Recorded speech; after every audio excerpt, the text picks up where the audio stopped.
Bonsoir tout le monde. Donc, bonsoir les personnes en salle et bonsoir aussi les gens qui nous écoutent ou qui nous regardent en visioconférence. Donc, j'ouvre l'assemblée du 12 mars 2024. Et donc, je me présente, Laurent Desbois, je suis le maire d'Outremont et je vais passer, je vais demander à tout le monde de se présenter, commençant par ma droite. Alors, bonsoir tout le monde. Merci beaucoup d'être là. Mon nom est Caroline Braun. Je suis la conseillère dans le district Jeanne-Sauvé. Bonsoir, c'est un plaisir de vous voir ici. Ce soir, on a besoin de vous autres pour améliorer notre qualité de vie à Outremont surtout. Et je vous remercie encore et je vous souhaite une bonne soirée. S'il y a des questions, n'hésitez pas. Bonjour à toutes et à tous. Alors, merci d'être présents en grand nombre ce soir, en ligne ou en présence. Et bonne soirée à tout le monde. Valérie Patreau, conseillère d'arrondissement dans le district Joseph Beaubien. Bonsoir à tous et à toutes. Mélie Pollack, conseillère dans le district de Claude Ryan. C'est le premier conseil après le relâche. On est un peu rusty, je pense. Oui, tout à fait. Donc, je vais demander au service de se présenter, en commençant par M. Meloche. Bonjour tout le monde, Jean-François Meloche, directeur d'arrondissement par intérim. Julie Desjardins, chef de division soutien administratif, secrétaire d'arrondissement. Je suis accompagnée de Gerda Félicien, qui est secrétaire recherchiste et secrétaire d'arrondissement substitut, et Kim Gentil, qui est analyste juridique. Oui, bonjour. Sonia Vibert, je suis directrice du territoire, du patrimoine, du bureau de projet. Bonsoir. Anne-Marie Poitras, je suis la directrice de la direction adjointe de la qualité de vie.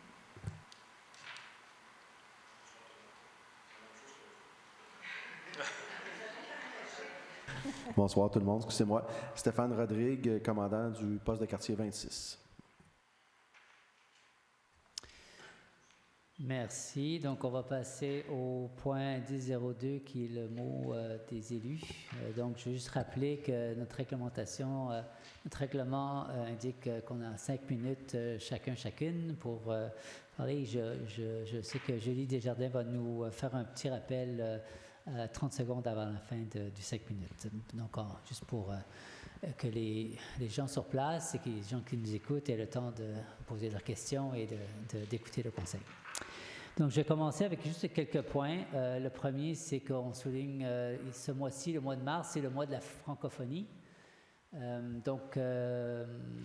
ce mois de la francophonie se culmine le 20 mars avec la Journée internationale de la francophonie. Donc, nous avons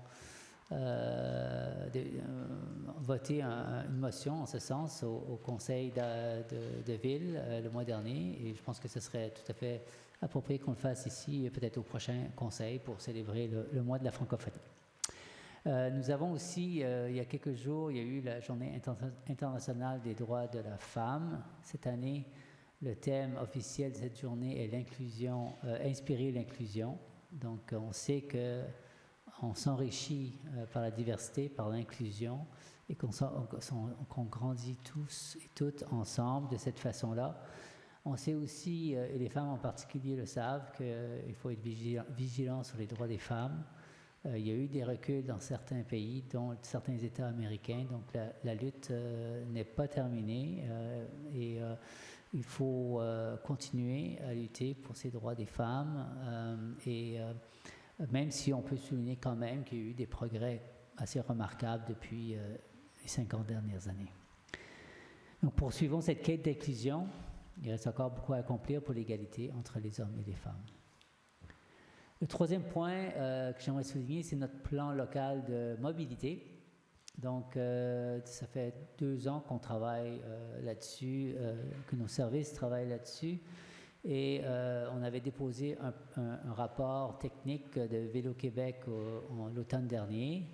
Nous sommes en train de terminer, enfin, la firme Stantec qui était engagée par l'arrondissement pour faire des recommandations, faire des études techniques, sont en train de peaufiner leur étude avec nos services. Et nous comptons bien soumettre les grandes lignes de ces rapports techniques à la population, donc à Outremont ici, par des consultations qui vont s'étendre certainement au mois d'avril, mai. Il y aura plusieurs thèmes, il y aura plusieurs soirées ou plusieurs journées de consultation. Encore une fois, il y a les 3 objectifs qu'on vise à atteindre. Le premier, c'est de réduire la circulation de transit pour améliorer la sécurité ici à Outremont. Le deuxième, c'est augmenter la sécurité aux abords des écoles.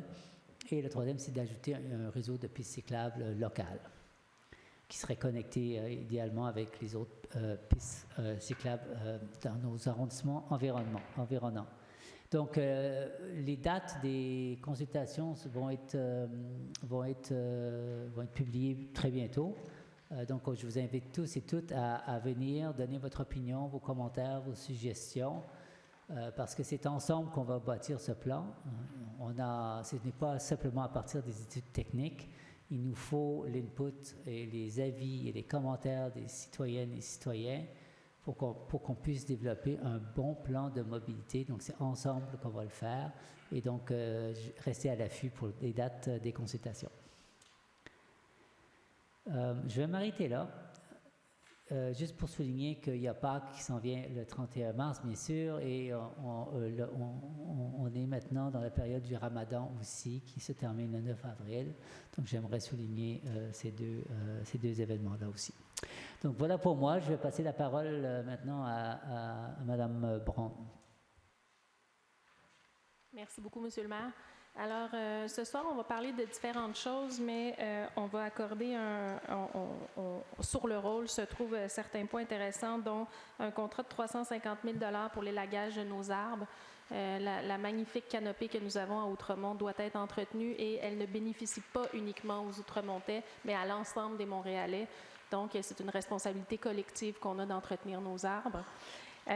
On va aussi voter sur un contrat aux alentours de 450 000 $ pour le marquage sur l'arrondissement. Ça, c'est pour la sécurité dans l'arrondissement. On va aussi officialiser un bail de 25 ans parce que le terrain de soccer qui va éventuellement être en réfection se trouve sur le terrain du centre de service scolaire Marguerite Bourgeois. Donc, on va pouvoir officialiser ce bail-là pour une autre durée de 25 ans pour un coût de 1 $ par année. Et on a tenu aussi récemment 6 rencontres pour des nouvelles ruelles vertes qui vont avoir lieu dans l'arrondissement. Le but des projets de ruelles vertes, c'est de les rendre plus belles, plus vertes, plus sécuritaires et aussi plus propres. Alors, on espère que les gens comme ça vont s'approprier le domaine public, en prendre soin, le rendre plus joli et que ça devienne un lieu où la vie est meilleure qu'actuellement.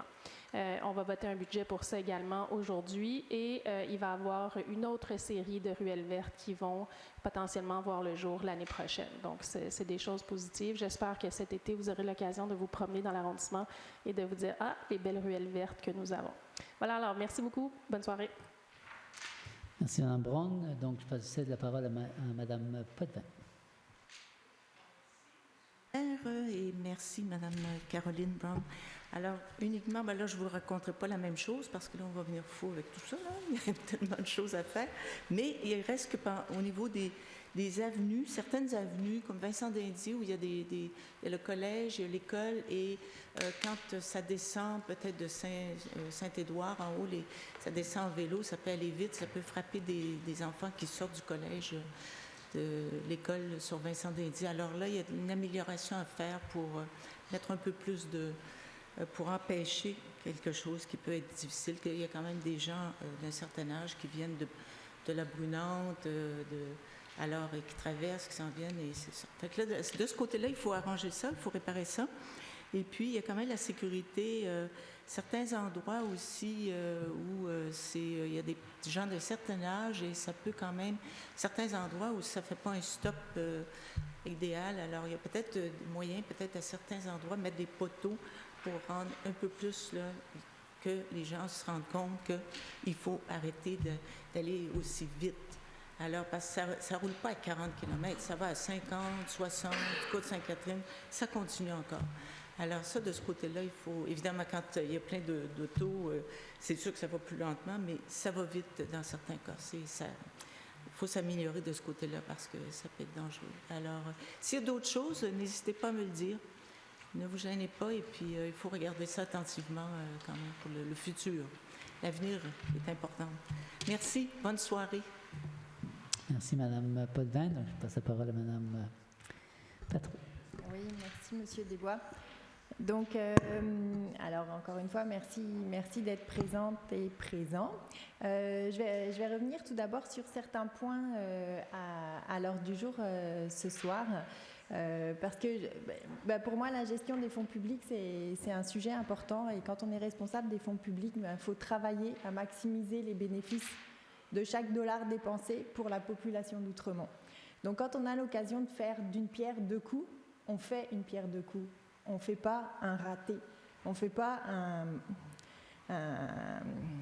on perd pas l'occasion de faire d'une pierre deux coups. Donc, alors, on parlait des ruelles vertes. Madame Braun a abordé le sujet dans le dossier des ruelles vertes. La proposition est d'octroyer un contrat à un organisme pour prendre en charge les ruelles vertes.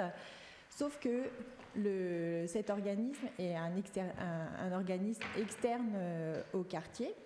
Il y a eu plusieurs organismes qui ont été sollicités pour ce mandat-là. Et figurez-vous que notre écoquartier d'Outremont n'a pas été sollicité.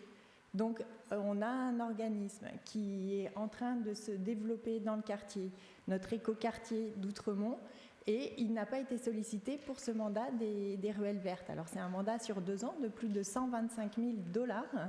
Et dans les 6 organismes qui ont été sollicités, il y en a juste un qui a répondu à l'appel, et on avait sollicité 3 organismes, 3 écoquartiers qui se trouvent dans d'autres arrondissements de la ville de Montréal. Pourquoi n'a-t-on pas sollicité l'écoquartier d'Outremont qui est en train d'essayer de prendre place? Pourquoi on n'investit pas dans les organismes communautaires de notre quartier? Donc là, on avait une belle occasion de faire d'une pierre deux coups, et la proposition, le vote qu'on a ce soir, on rate cette opportunité. Alors, je ne comprends pas pourquoi l'appel à projet qui a été fait a été en défaveur des organismes d'Outremont. Je ne comprends pas, je ne trouve pas ça acceptable. Ensuite, dans les ruelles vertes, bon, pour l'instant, les ruelles vertes, il y a eu des présentations justement récemment. On se rend compte que c'est pas des ruelles vertes avec beaucoup d'ambition. C'est essentiellement des bacs à fleurs qui se retrouvent à certains endroits pour embellir. Ça embellit quand même, mais disons que on pouvait penser qu'on aurait des ruelles avec plus d'ambition. C'est ce que les citoyens mentionnaient, entre autres, durant les présentations. Et là aussi, on pouvait faire d'une pierre deux coups. Quand on fait une ruelle verte, on peut en profiter pour réduire les enjeux de circulation, de sécurité dans les ruelles vertes. Et bien là, l'autre fois, vous irez écouter les présentations, on se rend compte que dans les présentations, dans les projets qui ont été faits, les citoyens doivent refaire une demande, refaire une procédure pour mettre en place des mesures de sécurité. Donc on aurait pu faire d'une pierre deux coups à la fois une ruelle verte et à la fois régler des enjeux de circulation des autos. Là, vous parlez du transit, monsieur Desbois. Là, on a une belle occasion de régler les enjeux de transit. On ne le fait pas. Il faut que les citoyens retournent voir leurs voisins, refassent des signatures pour sécuriser. Alors, je comprends pas pourquoi ne pas faire d'une pierre deux coups et faire à la fois des ruelles vertes ambitieuses et à la fois de la sécurité dans ces ruelles vertes. Autre point, j'ai apporté une motion sur les mini-forêts. En 2021, l'arrondissement d'Outremont a eu le privilège d'être choisi par la population de Montréal dans le cadre du budget participatif de la ville de Montréal. Donc, on a eu $1,5 million pour faire des mini-forêts. $1,5 million, là. On n'a pas ça tous les jours, $1,5 million pour faire des mini-forêts.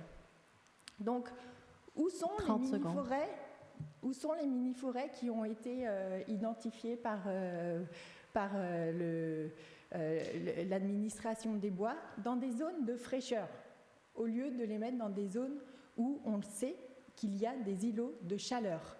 Donc, on manque une opportunité. On manque l'opportunité, encore une fois, de faire d'une pierre deux coups, de non seulement verdir notre quartier, mais en plus diminuer les îlots de chaleur.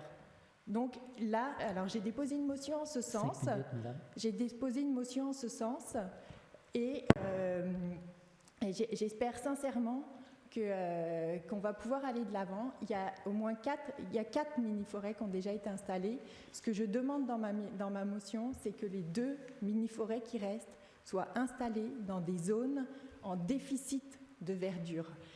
Merci, madame. L'inéquité territoriale. 5 minutes est largement dépassée. Je vais conclure. 2 minutes, je vais conclure. L'inéquité, vous avez parlé du 8 mars, la journée des droits des femmes. C'est vous qui avez réduit le temps de parole des élus. Hein. En quoi on avait dit que c'était. Ok, mais Madame Patro, votre temps est terminé. Une action vraiment. misogyne. Je pense que là, on voit le résultat. Vous dépassez les limites. Mais c'est ça. Je pense qu'il y a un règlement qui a été voté. Excusez-moi, Madame, je vais juste prendre la parole. Laissez-moi conclure, s'il vous plaît. Laissez conclure, mais il y a un règlement qui a été voté, vous le savez très bien. C'est votre règlement misogyne qui a été voté par votre équipe. Là, je pense que vous dépassez complètement la limite des insultes, du respect. Ah oui, l'autre règlement qu'on a misogyne, ici. C'est une insulte?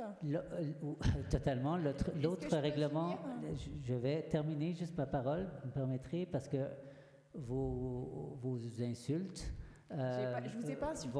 Oui, je pense que l'autre élément qui nous guide, vous savez très bien dans notre règlement, c'est qu'il faut, le respect entre élus. Je comprends que j'aborde des sujets qui sont peut-être irritants pour vous. Parce que c'est important. Je pense que les citoyens sont là pour nous entendre. Je pense qu'on va prendre une pause. Vous avez terminé? Non, je n'ai pas terminé. Alors, vous ne respectez pas le règlement, vous l'assumez. C'est votre règlement misogyne que vous avez mis en place. Alors, moi, j'ai pas de problème. Je vais revenir donc sur la motion que j'ai déposée sur les îlots de chaleur et l'inéquité territoriale qui a lieu dans notre quartier et pour lequel M. Desbois n'agit pas. Il perd des occasions de faire en sorte que les zones où il y a des îlots de chaleur bénéficient des projets qui sont mis en place. Pour finir, je souhaite vous informer que le 8 avril prochain, il y a une éclipse de soleil totale à Montréal. Le Planétarium de Montréal, Espace pour la vie, a publié aujourd'hui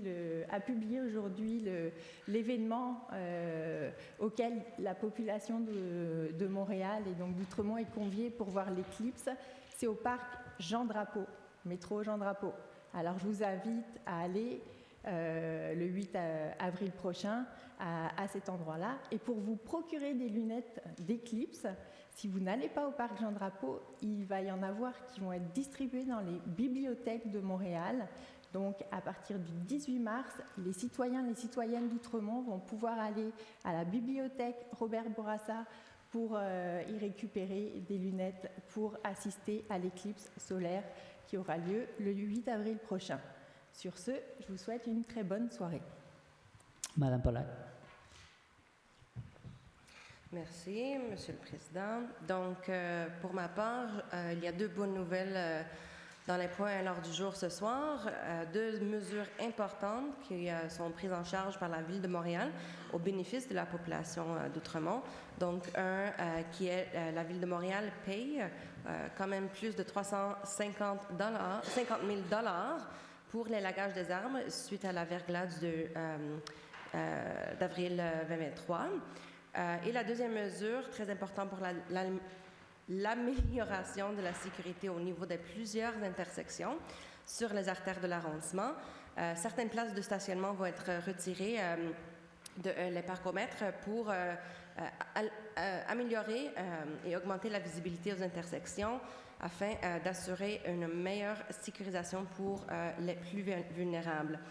Ça s'inscrit dans la vision zéro de la Ville de Montréal et on agit dans ce sens. 3 événements qui s'en viennent pour mentionner très rapidement. Ce dimanche, le 17 mars, le bazar d'Outremont, d'Outremont en famille, à partir de 9h30 au CCI. Donc, ça, c'est un important événement d'économie de partage qui prend place dans notre arrondissement. Le chasse au coco, dimanche de Pâques, le 31 mars, au Parc Beaubien. Tous les détails, vous pouvez aller voir auprès d'Outremont en famille. Et la fête de Pourim qui commence ce samedi soir et continue dimanche. Merci beaucoup. Donc, merci. Donc, on voit que, je suis désolé, là, on voit que la saison de préélectorale a définitivement commencé là, par le ton. Donc, je suis désolé de ça. Mais on va continuer. Donc, la période des questions, on va commencer avec les gens que vous êtes là. Monsieur le maire, on doit adopter l'ordre du jour. Ah oui, d'accord. Allez-y. Donc, la proposition est à l'effet d'adopter l'ordre du jour de la séance ordinaire du Conseil d'arrondissement d'Outremont du 12 mars 2024 à 19h, tel que proposé. Je propose.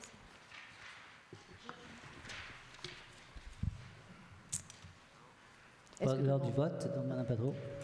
Je suis pour. Mme Pollack. Pour. Et je suis pour.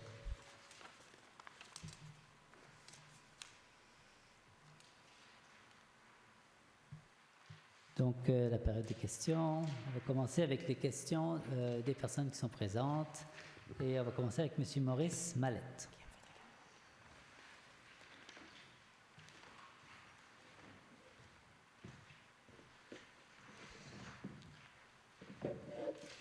Bonsoir à vous tous. Je vais faire ça rapidement. Je suis brigadier scolaire dans l'arrondissement d'Outremont depuis 10 ans. Et puis, j'ai pas mal à cœur la sécurité des enfants. Et puis, je m'étais donné à marcher sur la rue Bloomfield, il y a peut-être 2-3 semaines de ça. Puis, il y avait un panneau écrit en jaune ici. Je sais pas, personne ne peut le voir. Est-ce que je peux faire le tour avec ma photo pour montrer aux gens? Ben oui, pour le Oui, ça ne dérange pas. On va prendre... Oh.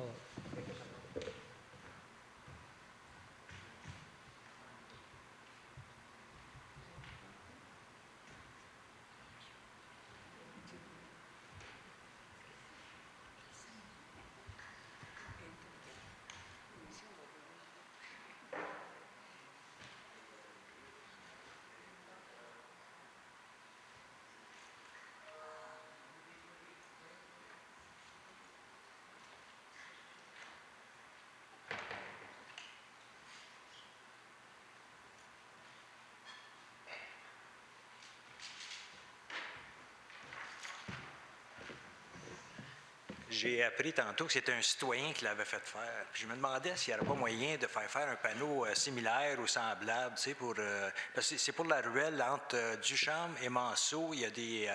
là, présentement, c'est presque les finales du hockey dans la ruelle. Et puis après ça, ben, c'est les finales du soccer. Puis après ça, c'est les finales de tennis. Puis tout passe dans la ruelle chez moi. Il y a énormément d'enfants, puis je trouve que c'est pas tellement sécuritaire, tu sais. Et puis, c'est ça, je voudrais savoir s'il n'y aurait pas moyen d'installer un panneau semblable à ça ou comme ça. Ben, je trouve que c'est une très bonne idée, là. Par exemple, dans les ruelles, je pense que ça pourrait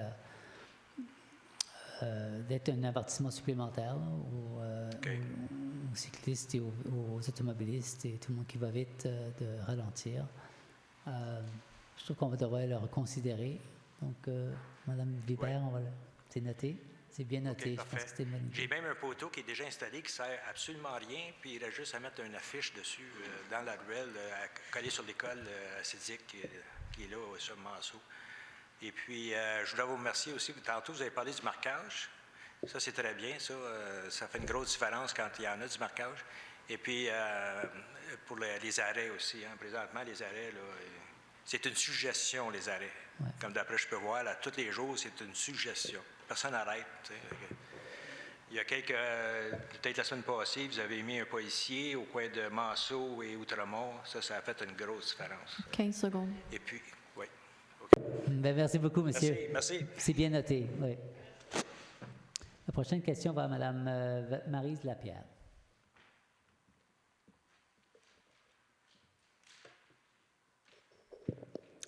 Alors, bonsoir tout le monde. C'est au sujet de la rue Bernard. La rue Bernard, c'est une rue centrale qui est très importante dans la qualité de vie à Outremont. Il y a les commerces, les restaurants et puis aussi, bien sûr, le théâtre Outremont. Je trouve que l'été, avec la rue piétonne, c'est merveilleux. Il y a de l'animation, il y a de la vie. Mais les 8 autres mois sont beaucoup plus calmes et tranquilles.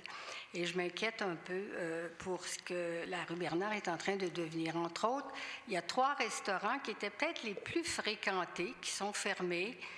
Celui qui est au coin d'Hutchison et Bernard. Ensuite, la Mère Poule qui est devenue une synagogue. Et puis ensuite, la Piazzetta qui est fermée aussi. Donc, c'était des lieux de rencontre. Et il y en a de moins en moins. Alors, ma question, c'est qu'est-ce qu'il y en est des travaux au coin de Champagnères et Outremont qui étaient prévus pour être une synagogue et un bain rituel? Actuellement, je pensais que c'était arrêté. Là, j'ai vu cette semaine que c'était repris. Puis en attendant, il y a des grands placards qui rendent la vue de la rue Bernard plutôt négligée et puis pas tellement invitante, là. Alors, je me demande qu'est-ce qu'il y en est des travaux, ce dossier-là, qu'est-ce qui se passe? Oui, merci pour votre question, Mme Lapierre. Donc, le propriétaire avait un permis donc, pour effectivement faire des travaux qui avait été livré par l'ancienne administration. Ce permis-là, au bout de 2 ans, il vient à échéance, donc il est issu. La réglementation dit que lorsqu'un permis est issu, il faut qu'il y ait une nouvelle demande de permis, mais selon la réglementation actuelle. Or, la réglementation actuelle ne semble pas inclure ce qui avait été projeté initialement. Donc,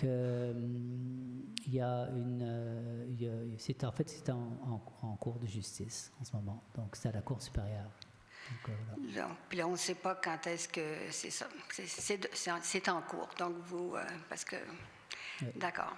Parce qu'il y avait eu un référendum qui avait donné à 56 % l'opinion des citoyens à l'effet qu'ils ne souhaitaient pas que ça devienne une synagogue, là, bien sûr, pour que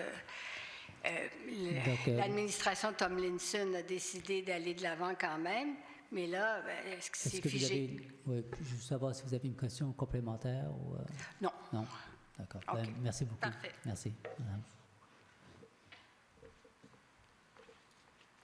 Donc, la personne, c'est M. Regaud.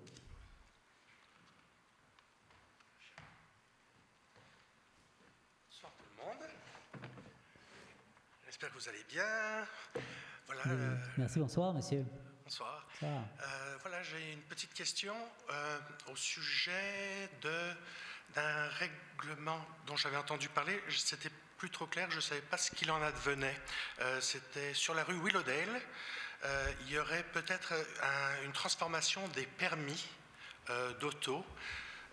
J'avais lu ça dans le journal avant les vacances, donc je ne sais plus ce qu'il en est. Et ce que je voulais savoir exactement, c'était si il va y avoir encore les permis 2 heures parce qu'il y a une maison de retraite et les personnes qui travaillent à cette maison et puis les personnes qui vont rendre visite aux personnes âgées auraient des difficultés pour se garer à ce moment-là. Et qu'est-ce qu'il y avait de proposé pour ces personnes qui n'habitent pas forcément Outremont, mais qui ont leurs parents ou qui travaillent dans cette maison de retraite? Voilà. Merci pour votre question. Merci. Donc, effectivement, ce secteur est à l'étude en ce moment. Donc, on sait que le quartier va changer avec de plus en plus aussi de voitures qui peuvent venir, par exemple, de l'Université de Montréal pour venir se stationner dans ce secteur. Donc, il y a l'école Saint-Germain, il y a plusieurs... et ça continue du côté est de Vincent-Dindy. Donc, on est à l'étude. Je ne sais pas si Mme Hubert a d'autres commentaires là-dessus, mais nous étudions ça. Donc, il faut effectivement tenir compte de tous les besoins là, dont celui que vous pourrez vous exprimer. Merci. Bonne soirée. La prochaine question va à Mme Suzanne Simard.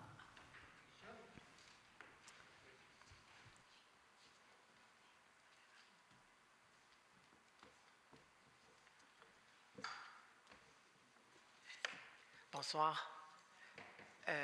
En fait, j'ai 2 questions. Fait que je vais parler d'un sujet, la qualité de vie de la rue Kerb. Comme ça, je peux poser mes 2 questions. Oui. La première, ça, je vous en ai déjà parlé, c'est le stationnement. Il n'y en a toujours pas, même avec nos petites vignettes numéro 8.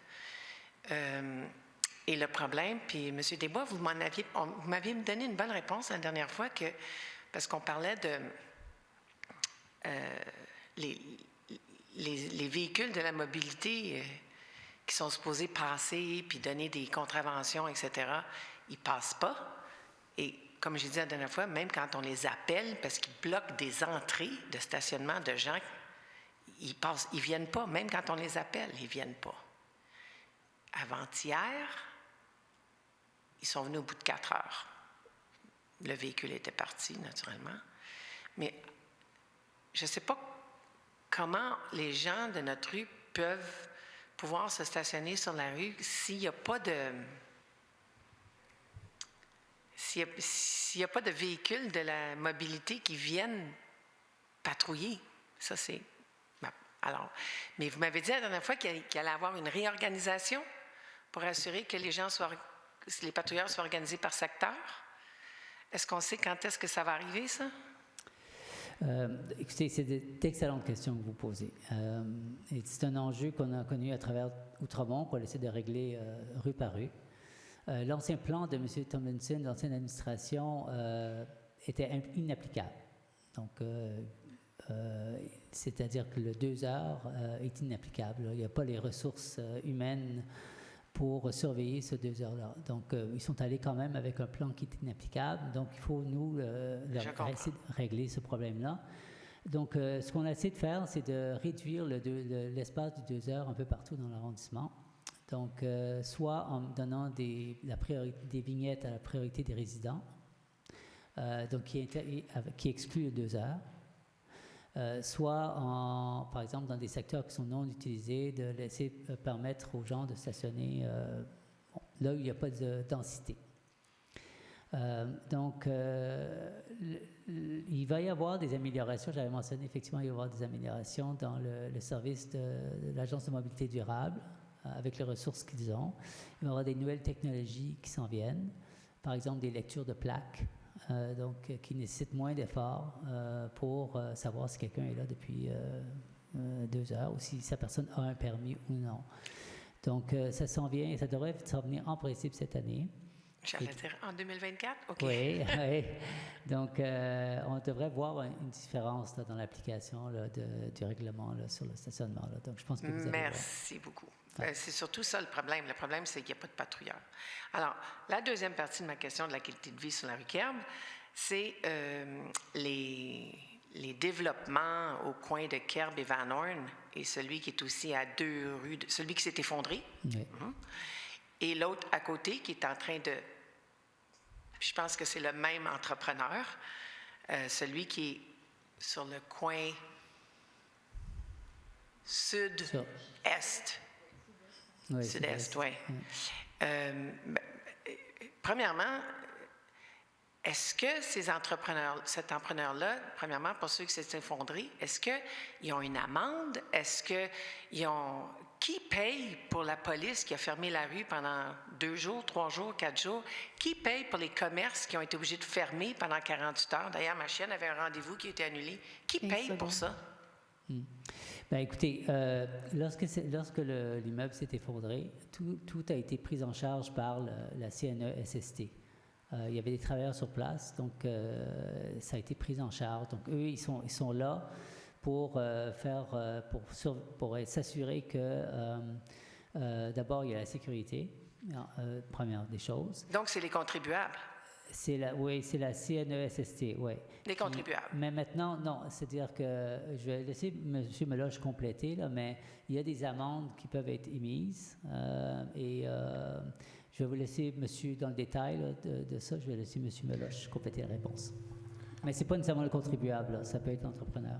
Donc, quand l'avenue Van Horn a été fermée, il y a des frais d'occupation temporaire du domaine public qui ont été chargés aux propriétaires qui sont liés dans notre règlement. Donc, on parle, je pense que c'est 1 000 ou 2 000 par jour qui sont chargés aux propriétaires directement. C'est un travail de... Oui. Mais peut-être, monsieur le technicien pourrait... Donc, juste Pour ce que je disais, c'est que c'est un travail de collaboration entre la CNSST, entre la santé publique et entre la Ville de Montréal et avec les services aussi de police. Donc, toute cette coordination-là s'est faite ensemble. Et la CNSST fait une enquête et s'il y a des accusations qui doivent être faites, ils vont poursuivre le propriétaire. De notre côté, on a chargé au niveau de l'occupation du domaine public. On a eu des exigences aussi, donc avec émission de constat si ce n'était pas respecté. Puis là, est-ce qu'on surveille l'autre qui est en train de... Tout... Assurément, on l'avait Pour pas déjà. que lui tombe? Tout à fait. Le parapet, là, on l'a bien vu, on l'avait dans nos dossiers. Là. On est avec des ingénieurs aussi dans ce dossier-là pour s'assurer de la sécurité. Et il y a aussi un périmètre de sécurité qui avait été installé là, de fermer le trottoir. Donc, et il y a des frais qui sont chargés aux propriétaires tant qu'ils occupent le trottoir. Puis juste par curiosité, qu'est-ce qui arrive aux commerces qui perdent, qui sont obligés de fermer?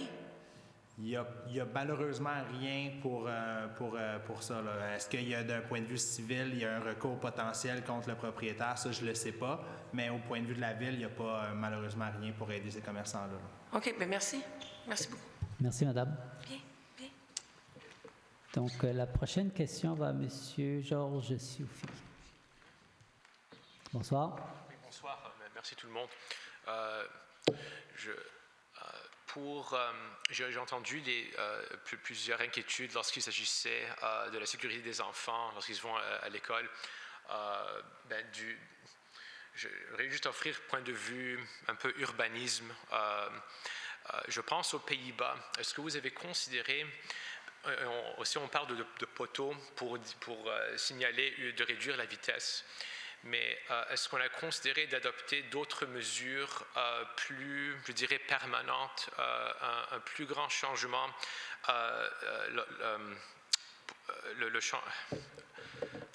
de changer la conception de la route? Permettez-moi d'expliquer. Aux Pays-Bas, naturellement, le monde ralentit lorsque la rue devient plus étroite. Je sais, le climat, ce n'est pas la même chose, mais aussi lorsqu'on une traversée piétonnière, il y a une élévation, je crois, d'1 demi-mètre pour s'assurer la visibilité. Alors la question est, est-ce qu'on a considéré de faire ça là où possible à Outremont? Oui, donc je vais bien comprendre, donc de réduire la voie, c'est ça, donc de réduire les voies pour ralentir la circulation? Oui, ça doit être là où c'est possible, là où c'est raisonnable. Oui. Je suis pragmatique. Et pour élever là où il y a les traversées, là, naturellement, s'il y a une voiture qui vient, à cause de l'angle, peut facilement s'arrêter au lieu de... Oui, on sait ce je comprends. Oui. Donc, oui, non, effectivement, donc on sait qu'effectivement, vous avez tout à fait raison que lorsqu'on réduit la voie, la circulation, la vitesse diminue, on n'a pas le choix. Donc, il y a des endroits Outremont, il y a eu cette réduction de voie, je pense à la rue McDougall, où il y a une espèce de chicane, là, on voit, là, donc, et ça peut être répliqué ailleurs aussi, ce serait intéressant. Maintenant, en termes de traverses qui sont surélevées, je pense qu'on en a déjà, enfin, il y en a déjà sur Thérèse Lavoie-Roux, mais Mme Vibert, est-ce qu'on considère le Bloomfield et Elmwood, c'en est un? C'est ça. Donc, il y a des endroits où on en a. Puis, effectivement, je pense qu'on commence de plus en plus à utiliser ce type de technique-là. C'est parfait. Oui, je réalise qu'on est entre beaucoup de sections et on subit des problèmes urbanistes. Oui. De l'extérieur, je comprends. On ne peut pas vivre en isolation. Il faut. Donc, oui, c'est tout. Mais je vous remercie beaucoup. Tout à fait. Merci. D'accord, merci beaucoup. Donc, ça complète les questions ici qu'on a en présentiel. Merci beaucoup. J'ai oublié de répondre à quelques questions de Mme Patro tout à l'heure, parce que c'est important de répondre à ces questions-là. Un, sur la question des... Je me permets, si c'est correct, oui, que je vais... parce qu'il y avait une question sur les ruelles vertes. Donc, Mme Patro critiquait le fait que l'écoquartier n'a pas été demandé. Effectivement, l'écoquartier était en démarrage. Je pense qu'il n'était pas tout à fait prêt à faire ce genre de travail, mais c'est certain que dans l'avenir, un écoquartier qui roule bien, on va absolument, ça serait tout à fait le genre de travail qu'il pourrait faire. Deuxièmement, Mme Patro a mentionné la bonne gestion des fonds publics. Effectivement, nous gérons très bien les fonds publics puisque nous avons coupé de 1,2 million de dollars que vous voulez mettre dans les ruelles vertes, qui auraient été des Cadillacs et des Lamborghini de ruelles vertes. On n'est plus à cette époque, Mme Patro. Nous sommes à l'époque où il faut faire les choses selon nos moyens et c'est ce que nous avons fait. Deuxièmement, sur la motion de mini-forêt, il faut regarder, effectivement, il y a un budget participatif qui a été alloué à Outremont, on est très chanceux de l'avoir. Par contre, il faut on peut bien espérer mettre des mini-forêts un peu partout, mais il faut regarder nos ingénieurs, nos urbanistes et nos spécialistes en aménagement paysager doivent considérer l'environnement et là où on peut en mettre. Si nous, on est tout à fait d'accord si on peut en mettre dans le secteur nord-est où il y a des îlots de chaleur, c'est vrai, on serait très heureux. Si ce n'est pas possible, par contre, on devrait considérer d'autres moyens de verdir par l'implantation d'arbres ou des mini-parcs, etc. Moi, j'ai une question d'ordre, par contre, j'aimerais soulever, si vous me permettez. Parce que tout à l'heure, il y a eu un débat sur le fait que Mme Patro ne respectait pas le règlement, elle l'assumait complètement. Je veux savoir, Mme Maître Desjardins, c'est quoi les conséquences de ne pas respecter le règlement pour un élu? Bien, il n'y a pas de conséquences là, c'est plutôt pour les membres qui assistent à la séance, mais c'est un point d'ordre. En fait, un point d'ordre, c'est un point qui est soulevé par une ou un membre du conseil, qui a pour objet de rappeler à l'ordre une ou un membre qui commet une infraction à l'ordre au présent règlement ou au décorum d'une séance. Et c'est à peu près le même principe, la question préalable, la question privilège. Donc, ce que le règlement prévoit, c'est lorsqu'il est soulevé, le point d'ordre est immédiatement réglé par la présidence de la séance, donc vous, Monsieur le maire. Si la présidence de la séance juge l'intervention fondée, elle prend alors les mesures qu'elle considère appropriées. Et en tout temps, la présidence de la séance peut tout simplement déclarer l'incident clos. Sa décision est sans appel et ne peut faire l'objet de commentaires par la suite. Donc, je ne comprends pas. Vous faites un point d'ordre là ou... Oui, parce que je n'avais pas eu la chance de répondre aux questions et il y a eu un dépassement de temps assumé. J'aurais dû le faire tout à l'heure, mais je le fais maintenant. Là, j'ai quelques questions. Là. Premièrement, vous avez parlé pendant quelques minutes pour répondre aux questions de Mme Patro. Ça, est-ce que c'est prévu par notre règlement? De parler à la fin des périodes de questions des citoyens? C'est pas une disposition que nous avons dans notre règlement. Habituellement, ce qu'on alors vous avez pris ce temps de parole, M. Attendez, juste voir habituellement, il ne prévoit pas le point en tant que tel, sauf que ce que le règlement prévoit pour chacun des élus, c'est que lorsque le point est à l'ordre du jour, est à l'étude, à ce moment-là, il y a des commentaires qui peuvent être faits par les membres du conseil. Donc, les commentaires de M. le maire auraient pu être faits à ce moment-là quand les points sont à l'étude. D'accord, donc j'aurais dû répondre. Donc je me récuse, il faut que je me récuse là-dessus, mais la prochaine fois, je répondrai directement. Juste que j'ai oublié, tout simplement, dans la pause que nous avons faite, etc. Et là, je n'ai pas compris votre point d'ordre non plus. Bien, je veux juste savoir, parce que j'ai une question à Maître Desjardins, donc de savoir qu'est-ce qui arrive quand un élu ou une élue ne respecte pas le règlement. Donc c'est une question, je pense, très simple. On n'a pas d'amende prévue dans notre règlement. Non, comme je dis, c'est traité comme la question privilège, tout simplement. D'accord. Merci. Donc, on va continuer avec les questions en ligne. Donc, Maître Desjardins, je vous laisse continuer. Oui. Donc, la question de M. Jean Fréchette, le sujet Parc Beaubien. La question à la dernière séance, en réponse à ma question concernant les travaux au Parc Beaubien, vous avez confirmé qu'il n'y aurait pas de consultation des riverains puisqu'il n'y aurait pas de changement au terrain de soccer, sauf pour l'ajout d'éclairage. J'en conclus qu'il n'y aura pas de changement à l'horaire actuel tel qu'affiché, soit de 8 h le matin à 21 h le soir, et que l'éclairage sera éteint à la fermeture. C'est que même s'il n'y a pas d'éclairage actuellement, il n'est pas rare qu'il y ait de l'activité parfois bruyante beaucoup plus tard que 21 h sur le terrain de soccer. Imaginez avec de l'éclairage. Merci de tenir compte de cette requête. Merci pour votre question. Donc, M. Fréchette, non, effectivement, nous essayons constamment d'améliorer l'offre de services, que ce soit l'offre de services en sport pour les usagers, pour nos résidents et résidentes. Donc, le terrain de soccer va être rénové. Il y aura un éclairage le soir. Nous n'avons pas encore décidé le type d'éclairage. Si je me trompe. Oui. Donc, nous essayons de trouver un éclairage qui ne dérange le moins possible les résidents autour, donc qui est vraiment focusé sur le terrain en tant que tel. C'est sûr que nous allons encadrer les activités et nous demandons aux partenaires utilisateurs d'être sensibilisés pour tenir compte des résidents et résidentes autour. Donc, nous allons voir au fur et à mesure ce que nous devons faire et la sécurité publique peut toujours intervenir aussi. Donc, voilà, merci. Pardon, est-ce que ce serait possible de parler un peu plus fort parce qu'on ne vous entend pas?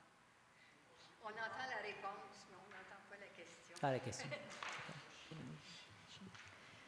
Une question de M. Jean-Marc Corbeil.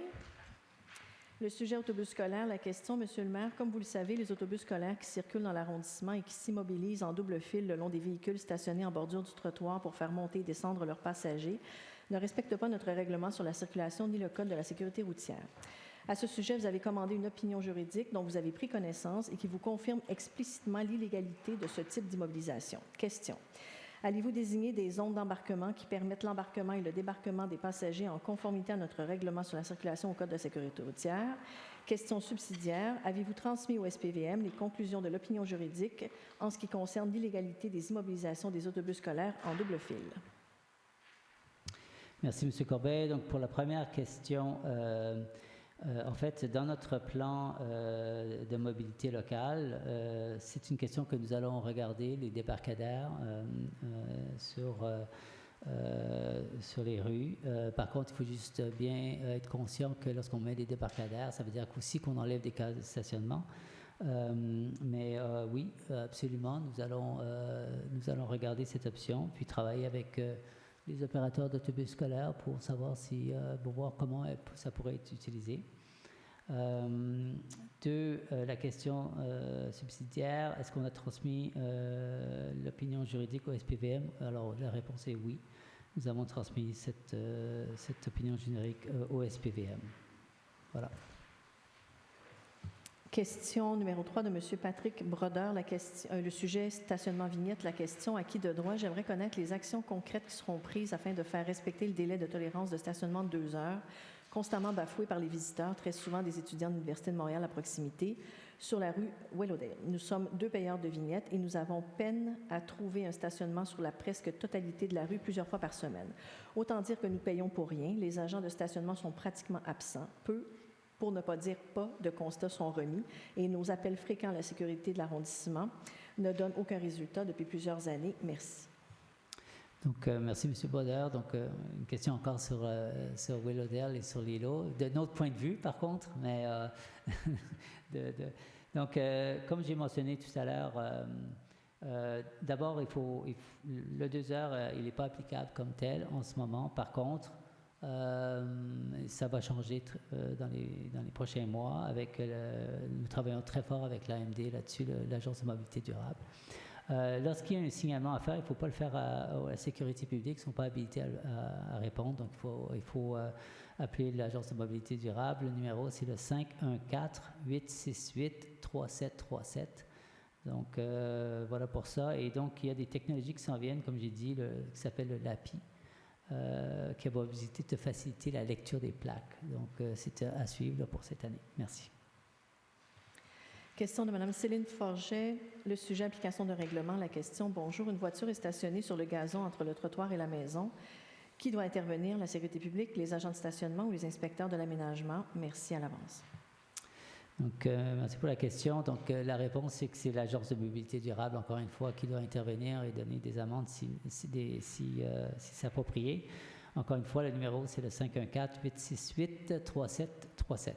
Merci. Question de M. Pierre Lacerte, le sujet autobus scolaire. La question, l'arrondissement travaille à un plan directeur de mobilité durable et sécuritaire. Vous avez expliqué que son objectif était de procurer aux Outre-Montais un milieu de vie agréable et sécuritaire. Parmi les actions que vous entendez promouvoir pour améliorer la sécurité, la question des autobus scolaires qui sillonnent les rues de notre quartier devrait constituer une de vos priorités. Votre administration a-t-elle l'intention d'implanter des zones d'arrêt obligatoires pour raccourcir les trajets et respecter vos règlements qui imposent des lieux d'immobilisation prédéterminés, ainsi que la loi sur la sécurité routière qui interdit à ces véhicules de s'immobiliser en double file et près d'un véhicule stationné en bordure de la chaussée? J'aimerais aussi que vous demandiez à M. Meloche, le directeur de l'arrondissement par intérim, s'il a exigé des experts qui travaillent à ce plan de mobilité durable qu'ils tiennent compte de cette problématique des autobus scolaires.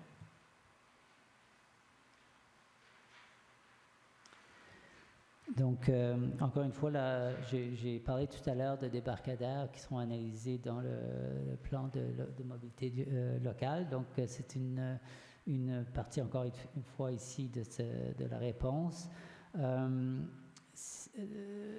Donc, oui, pour la question que vous posez à M. Meloche, j'aimerais peut-être entendre sur cette question ici, donc le SPVM que nous avons la chance d'avoir ce soir. En ce qui concerne les autobus scolaires, parce que jusque les positions, c'est ça, le Code de la sécurité routière est de juridiction provinciale et donc ceux qui sont habilités à l'appliquer, ce n'est pas la sécurité publique ici, ce n'est pas non plus l'Agence de mobilité durable, mais bien le SPVM. Donc, je laisse la parole au SPVM. Merci, commandant. Oui, merci, M. le maire. Écoutez, comme pour chacun des règlements municipaux ou des articles du Code de sécurité routière, nos policiers qui sont appelés sur le lieu doivent évaluer chacune des situations dans son ensemble. Donc, c'est du cas par cas, puis c'est difficile d'arriver avec une application générale pour toutes les situations. Les policiers ont également un pouvoir discrétionnaire là, dans l'application. Ceci étant dit, j'ai fait des vérifications avec nos spécialistes par rapport à la réglementation qui fait l'objet ici du commentaire. Dans ce contexte-là, un autobus scolaire qui s'immobilise pour faire monter ou descendre des enfants le fait par nécessité. Donc, ce règlement-là ne serait pas applicable dans cette circonstance-là. Puis l'autre chose, c'est que pour la sécurité des enfants, bien évidemment, il faut savoir qu'un panneau d'arrêt est déployé à chaque fois que l'autobus s'immobilise pour faire descendre ou monter des enfants. Donc, cette façon de faire-là fait en sorte que les automobilistes ne pourraient pas là, dépasser l'autobus. Puis ça sécurise l'intervention, en fin de compte. Merci beaucoup. Merci. Prochaine question. Question de Jean-Christophe Pascal, le sujet viaduc Rockland. La question, la réduction de la circulation automobile à une voie par sens semble avoir été retenue pour la reconstruction du viaduc Rockland. Pourquoi ne pas mettre en œuvre ce changement dès maintenant, outre l'avantage de pouvoir mesurer l'impact réel de cette mesure sur la circulation de transit? Des aménagements provisoires permettraient de sécuriser dès maintenant le passage des piétons et vélos. De plus, la diminution de moitié des passages et des charges permettrait d'envisager une prolongation de la vie du viaduc et de ne pas engager immédiatement des investissements, dont l'utilité réelle demeure à démontrer. Les raccordements piétonniers et cyclistes de part et d'autre du viaduc poseront des défis. S'y attaquer dès maintenant permettra une expérimentation dont les plans définitifs ne pourront que profiter. Pouvons-nous compter sur l'administration de l'arrondissement pour soutenir cette démarche dont les bénéfices immédiats pour la sécurité des résidents d'Outremont sont évidents? Merci pour votre question, M. Pascal. Donc, ce que je comprends, c'est que l'administration et les services de la Ville-Centre considèrent effectivement une voie par sens. Donc, je ne pense pas que c'est encore, il n'y a rien de confirmé, mais je pense que c'est effectivement une option qui serait bénéfique pour réduire le débit de voitures. Donc, je sais que nos équipes travaillent avec l'équipe de la Ville-Centre là-dessus. Ceci dit, votre suggestion, je la trouve très intéressante et je pense qu'il y a déjà, je sais qu'il y a déjà des discussions là-dessus là, de nos services pour réduire le débit. Une possibilité, par exemple, je suis en train de penser à voix haute, là, mais une possibilité, c'est d'ajouter un trottoir du côté ouest parce qu'il n'y en a pas. Donc, juste pour sécuriser effectivement le passage piétonnier ou à vélo qui se fait. Donc, ce serait une façon de sécuriser l'endroit et aussi de réduire le débit sur le viaduc. Mais je sais que je vais laisser les experts continuer à travailler ensemble entre nos services et les services de la Ville pour voir qu'est-ce qui peut être fait. Mais je retiens votre suggestion que je trouve très intéressante pour avant que le viaduc soit démoli, qu'on réduise le débit de cette façon-là. Donc, c'est bien noté. Merci. Question de Mme Rani Cruz, le sujet pistes cyclables. La question, quel est le plan pour les pistes cyclables? Vu l'hiver peu enneigé, est-ce possible de remettre les pistes cyclables plus tôt cette année? Et la piste cyclable de la Joie va-t-elle être améliorée pour la rendre plus sûre? Comme vous devez tous vous en souvenir, l'année dernière a été une débâcle avec la mauvaise gestion du stationnement restant lors de l'ajout de la peinture, puis la peinture a été enlevée quelques jours plus tard après de nombreux quasi-accidents de personnes en vélo percutant des personnes percutant des personnes à vélo. Merci pour votre question, Mme Cruz. Donc, effectivement, on veut nettoyer les places publiques, ajuster la signalisation, installer les bollards pour les pistes cyclables le plus rapidement possible. Ceci dit, on est dépendant de la météo parce qu'il y a une certaine température là, où la peinture colle davantage que d'autres, mais c'est certain qu'on va le faire le plus vite possible. Et en ce qui concerne une solution définitive là, sur l'avenue La Joie, effectivement, ça a été un casse-tête, mais nous voulons, avec les études techniques qui ont été faites par nos deux constructeurs, Vélo-Québec et Stantec, on espère arriver à des solutions qu'on va soumettre à la population très bientôt. Donc voilà pour ça. Merci. Je pense que ça complète les questions.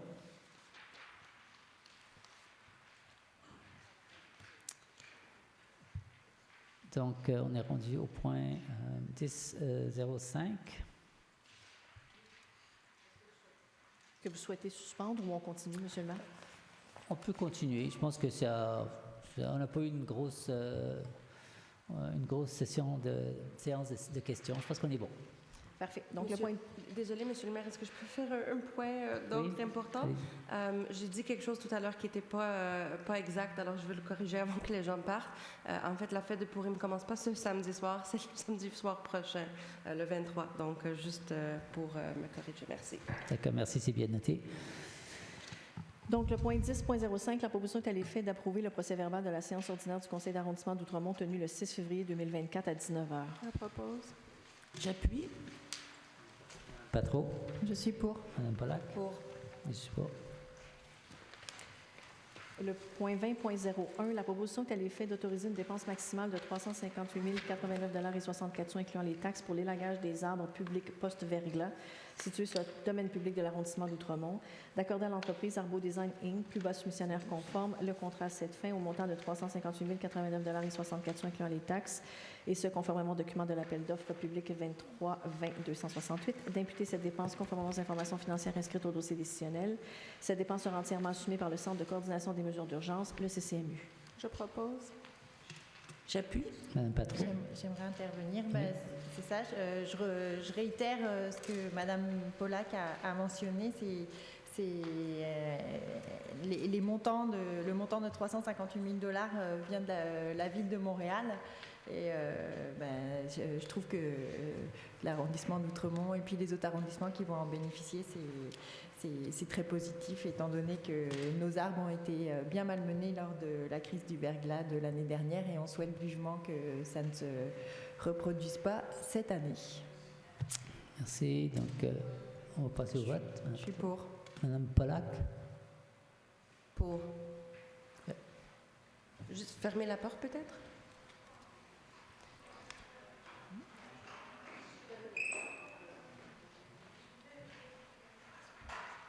Monsieur le maire, vous êtes pour aussi? Oui. 20.02, la proposition est à l'effet d'autoriser une dépense d'un montant de 325 333,83 $, incluant les taxes pour le service d'inspection télévisée des conduites d'égout, incluant le transport et la disposition des résidus pour le territoire de l'arrondissement d'Outremont pour une durée fixe de 36 mois, soit pour les années 2024, 2025, 2026. D'accorder à l'entrepreneur 93 63 98 88 Québec Inc., Sanivac, plus bas soumissionnaire conforme, le contrat à cette fin au prix de sa soumission, soit pour une somme de 325 333,83 $, incluant les taxes, pour une durée fixe de 36 mois, pour les années 2024, 2025, 2026, suite à l'appel d'offres public AO 23 20 181, lot 10, 3 soumissionnaires, d'autoriser une dépense de 32 733,38 $, incluant les taxes à titre de budget de contingence, d'autoriser dans le cadre de ce contrat une dépense totale de 360 067,21 $, incluant les taxes et le budget de contingence, d'imputer cette dépense conformément aux informations financières inscrites au dossier décisionnel. Cette dépense sera entièrement assumée par l'arrondissement. Je propose. J'appuie. Madame Patron. Je suis pour. Madame Pollack. Pour. Vous êtes pour aussi. 20.03, la proposition est à l'effet d'autoriser une dépense maximale de 457 788,93 $, incluant les taxes pour une période de 2 ans ferme, soit pour les années 2024 et 2025, pour la réalisation du marquage sur la chaussée dans les stationnements de l'arrondissement d'Outremont, y compris tous les frais accessoires, le cas échéant, ainsi qu'une possibilité de 2 années additionnelles, soit pour les années 2026 et 2027, pour lesquelles les prix soumis initialement seront augmentés à 3 % à la date du renouvellement, d'accorder à l'entrepreneur les signalisations RC Inc., le contrat à cette fin au prix unitaire de sa soumission, soit pour une somme somme maximale de 457 788,93 $, incluant les taxes, pour une période de 2 ans, conformément au document d'appel d'offres public 24-20-329. D'imputer cette dépense conformément aux informations financières inscrites au dossier décisionnel. Cette dépense sera entièrement assumée par l'arrondissement. Je propose. J'appuie. Madame Patro. J'aimerais intervenir Oui. parce que je tiens à souligner que les montants pour le marquage sont extrêmement chers et qu'ils ne cessent d'augmenter. Donc, je pense que ce serait vraiment important d'essayer de trouver des façons de diminuer les montants exponentiels de ce secteur-là. Je ne sais pas si vous avez des pistes de solutions, mais ce serait important de les mettre de l'avant. Vous avez raison de dire que ça explose partout et c'est un problème. Notre budget est effectivement limité. Nous avons exploré déjà d'autres possibilités, comme par exemple l'arrondissement de Rosemont offre ce service à d'autres arrondissements. Par contre, là, ils n'ont pas la capacité de le faire parce qu'ils n'ont pas l'équipement, etc. Mais peut-être que plus tard, on pourra réexaminer cette question-là. Mais effectivement, il faut trouver des solutions à ce problème-là. Oui. Donc, pour le vote, Mme Patro? Je suis pour. Mme Pollack? Pour. 20.04. La proposition est à l'effet d'approuver le projet de bail par lequel la Ville loue du centre de services scolaire Marguerite-Bourgeois un terrain situé au 500 boulevard de l'Art, par Beaubien, d'une superficie d'environ 9 198 m² à des fins communautaires et sportives pour l'arrondissement d'Outremont pour un terme de 25 ans à compter du 1er mars 2024, moyennant une dépense totale de 25 $ non taxable, le tout selon les termes et conditions prévus au projet de bail. D'autoriser le secrétaire d'arrondissement à signer le bail pour et au nom de l'arrondissement, d'imputer cette dépense conformément aux informations financières inscrites au dossier décisionnel. Cette dépense sera entièrement financée par l'arrondissement. Je propose. J'appuie. Madame Patro. Je suis pour. Madame Pollack. Pour. 20.05. La proposition est à l'effet d'autoriser une dépense de 126 983 $ taxes incluses pour la prise en charge du programme des ruelles vertes de l'arrondissement d'Outremont pour les années 2024 et 2025, d'accorder à l'organisme à but non lucratif Nature Action Québec Inc. le contrat à cette fin au prix de sa soumission, soit au montant de 126 983 $ taxes incluses. D'autoriser une dépense de 12 698 $ 30 sous taxes incluses à titre de budget de contingence, montant équivalent à 10 % de la valeur du contrat. D'autoriser une dépense de 10 000 $ taxes incluses à titre de budget des incidences. D'autoriser une dépense totale de 149 680 $ et 30 sous taxes incluses, incluant le budget de contingence et le budget des incidences. D'imputer cette dépense conformément aux informations financières inscrites au dossier décisionnel. Cette dépense sera assumée par le PDI de l'arrondissement et le budget de fonctionnement. Je propose. J'appuie. Madame Patro. Oui, j'aimerais intervenir et j'aimerais proposer un amendement. Donc, bien que les ruelles vertes, ce soit vraiment des projets que je soutiens avec vigueur, là, je tiens à réitérer le fait que de ne pas avoir sollicité l'écoquartier d'Outremont me semble un biais inacceptable de ce dossier-là. C'est pas normal de ne pas l'avoir sollicité.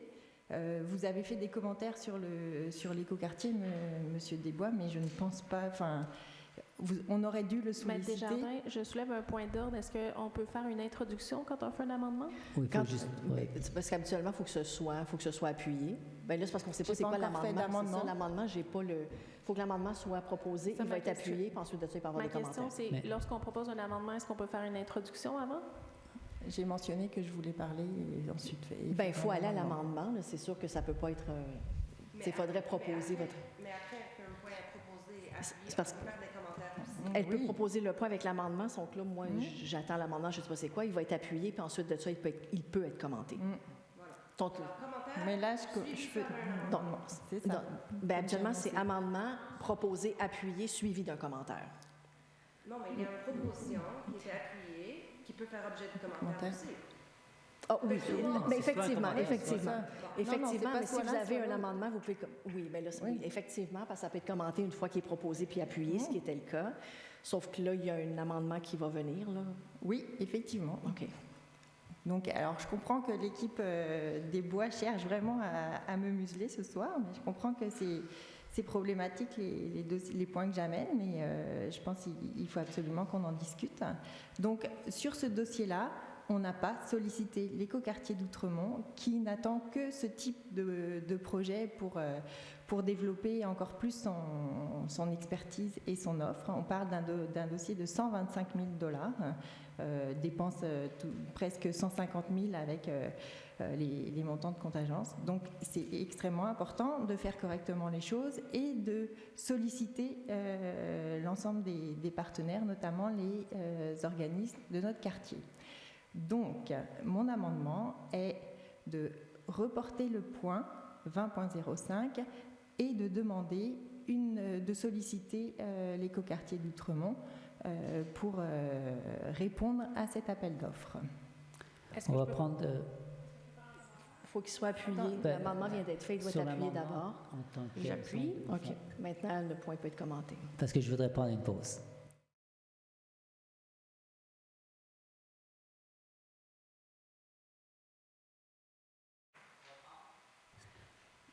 Donc, merci.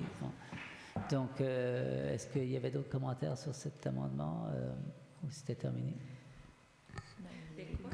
Sur l'amendement? Juste pour ne pas qu'on fasse d'erreur. Juste pas qu'on fasse d'erreur comme la dernière fois. Votre amendement, c'est de reporter le point 20.05 et de solliciter l'écoquartier d'Outremont. Oui, afin de solliciter l'écoquartier d'Outremont. Alors, je vais juste mentionner quelques points. L'écoquartier, bien que ce soit des gens extrêmement compétents, qui font une contribution énorme à Outremont, sont encore en démarrage. Et ici, on parle d'une spécialité d'accompagnement, de consultation, etc. Donc, ici, ce sont des spécialistes dans la matière. Et c'est pour ça qu'on doit aller vers un contrat externe. Donc, c'est la décision que nous avons prise. Puis, je vais demander le vote là-dessus en ce moment. Sur l'amendement? Sur l'amendement. Je suis contre. Marie? Je suis contre également. Je suis contre. Et vous êtes contre aussi. Donc, l'amendement tombe. On doit retourner au vote sur la proposition principale. Est-ce que je peux demander le report du point? Donc, vous avez un deuxième amendement? Bien, moi, j'avais pas on proposé vient la de voter première. là-dessus. C'est la même chose. Le point de Mme Pateau était de reporter le point vers... Est-ce qu'un deuxième conseiller ne peut pas le faire? Bon, vous pouvez le même amendement une deuxième fois? C'est quoi parce que je veux questionner mes collègues sur c'est quoi les conséquences d'attendre un mois de plus pour... Sauf que là, vous avez demandé le vote, Monsieur le maire. Allez-y. À partir du moment où vous avez demandé... Il n'y aurait plus techniquement de commentaires là, sur il n'y a plus de commentaires. Retourne. C'est ça, donc il n'y a plus de commentaires. Bien, là, on est retourné le vote. Vous avez fait vos donc commentaires. là, on est retourné sur le vote de la proposition principale. D'accord. Qui a été proposée par Caroline Braun, appuyée par Mme Potvin. Ouais. Donc, je vais demander le vote. Donc, on ne peut pas commenter sur la proposition originale à ce point, à ce stade? Ben oui. Mais là, le maire a demandé le vote, là. Bien, il a demandé le vote sur l'amendement. Non, on a déjà voté l'amendement. L'amendement, il est tombé. Il n'y a plus d'amendement. L'amendement n'a pas passé, il a été battu. Bien, on est revenu à la proposition originale. La proposition principale. Donc, j'ai demandé le vote. Est-ce que vous voulez passer le commentaire de Mme? C'est-à-dire que l'occasion... Ben, Mme Braun avait une réponse quand même préparée. Non, mais on a demandé le vote. Non. Est-ce qu'on peut s'exprimer après le vote? Bien, techniquement, non. Monsieur le maire, vous avez demandé le vote, mais est-ce que vous permettez aux conseillers de s'exprimer et de passer au vote par la suite? D'accord. Exprimez-vous. J'aimerais entendre la réponse de Mme Braun. Oui, allez-y, je vous cède la parole. Honnêtement, ça pourrait mettre le projet en péril pour cet été. Vraiment? On est au mois de mars? Nature Action, qui est l'organisme qui a été choisi avant la fondation de l'écoquartier d'Outremont, c'est un organisme qui aide où est-ce que l'arrondissement n'aurait pas les ressources pour faire, parce que c'est ça qui a été évalué en premier. C'est est-ce qu'on peut le faire à l'interne pour éviter de payer un organisme. C'était ça le but. Après ça, c'était de vérifier est-ce qu'on peut le faire dans les organismes du quartier. Bien sûr qu'on a cette sensibilité-là, puis bien sûr qu'on a voulu le faire au début. L'écoquartier n'était pas encore Vous avez ça écrit, par écrit, là? Vous avez sollicité, Non, comment vous Madame Pollack, basez là-dessus? J'ai pas dit qu'on a sollicité. J'ai dit qu'on avait cette sensibilité-là. C'est-à-dire, puis vous savez que quand Nature Action a été choisi pour faire les ruelles vertes l'année passée, ils ont développé une espèce d'expertise avec les gens qui travaillent à l'arrondissement pour que ce soit efficace puis que le plus de budget possible soit utilisé pour les actions concrètes dans les ruelles.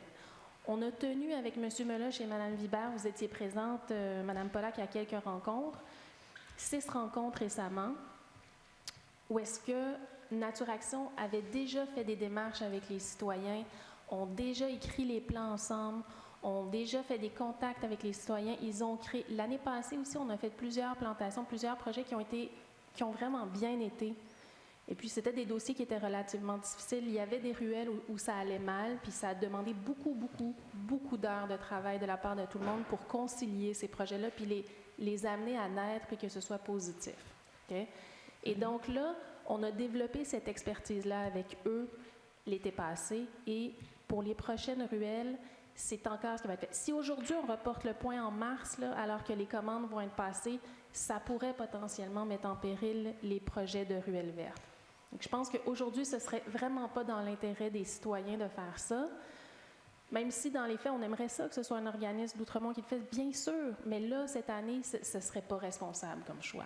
Donc, finalement, la raison pourquoi vous procédez avec Nature Action, c'est parce qu'on a déjà travaillé avec eux et on est à l'aise et l'expertise est déjà établie. C'est pas parce que l'écoquartier, nécessairement...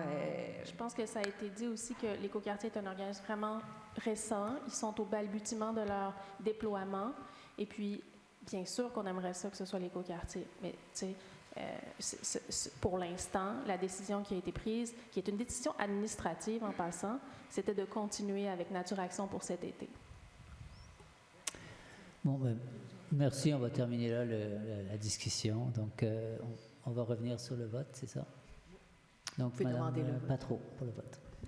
Ben, je vais voter contre parce que c'est en défaveur d'un organisme Madame Pollack. Et c'est un appel qui est biaisé. Madame Pollack. Contre. Et vous votez pour, M. le maire. Donc, c'est adopté à la majorité. 30.01, dépôt du rapport des décisions déléguées pour le mois de janvier 2024. 30.02, dépôt de la liste des bons de commande et des paiements sans bons de commande pour le mois de janvier 2024. 30.03, dépôt de la liste des achats effectués par entremise des cartes de crédit pour le mois de janvier 2024. 30.04, dépôt de la liste des virements de crédit pour le mois de janvier 2024. 40.01, c'est un avis de motion.